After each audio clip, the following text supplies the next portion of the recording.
Bisnis prostitusi online kian marak seiring perkembangan teknologi informasi dan komunikasi. Selasa kemarin, Polsek Arca Manik Bandung, Jawa Barat mengungkapkan praktik prostitusi kelas atas yang menggunakan apartemen sebagai lokasinya. Diki dan Ari beserta 4 wanita PSK-nya ditangkap di apartemen panoramik Jalan Soekarno-Hatta, Kelurahan Cisaranten Kulon, Kecamatan Arca Manik. Polisi juga menangkap 1 PSK lagi di indekos pribadinya. Sang pengendali PSK memilih aplikasi WeChat sebagai sarana menjual anak asuhannya.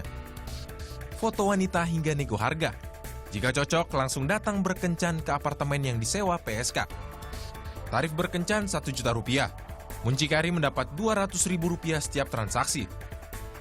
Kalau milih di apartemen, ya udah kesepakatan kita bersama, katanya pengen lebih nyaman, furniture lengkap, ya biar nggak ribet sih gitu.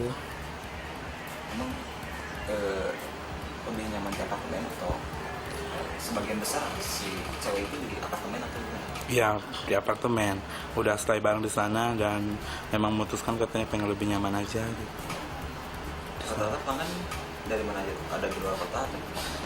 Iya, Bandung sih rata-rata, Jakarta ada sih, tapi paling 1-2 kayak gitu. Kalau misalnya yang lagi liburan ke Bandung itu pun. Tak sulit untuk menjaring wanita PSK, bahkan mayoritas datang dengan sendirinya. Salah satunya wanita asal Garut, Jawa Barat ini. Ia telah 3 bulan menjadi wanita PSK. Ileles Garut ya?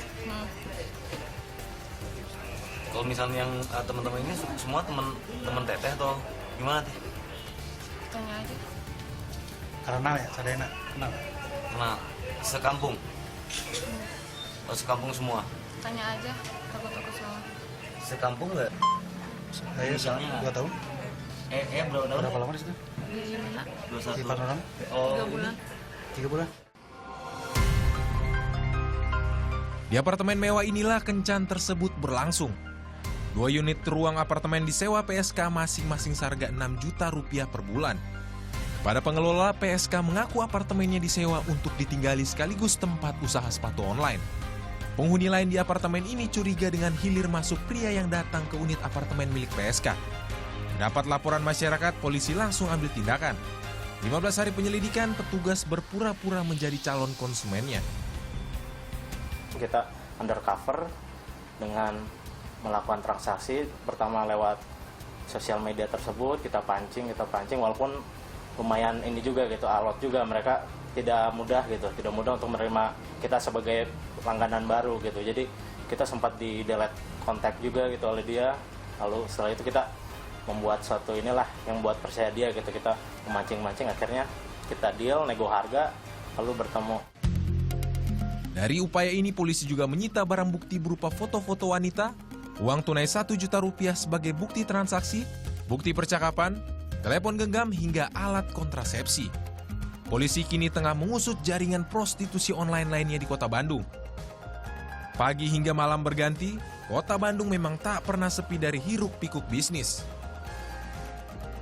Tak hanya di Bandung, ibu kota DKI Jakarta pun tak lepas dari bisnis maksiat ini. Pada Desember 2015 lalu, Bareskrim Polri menggerebek praktik prostitusi online yang melibatkan Nikita Mirzani dan Putih Revita. Polisi juga menangkap sang muncikari Robi Abbas.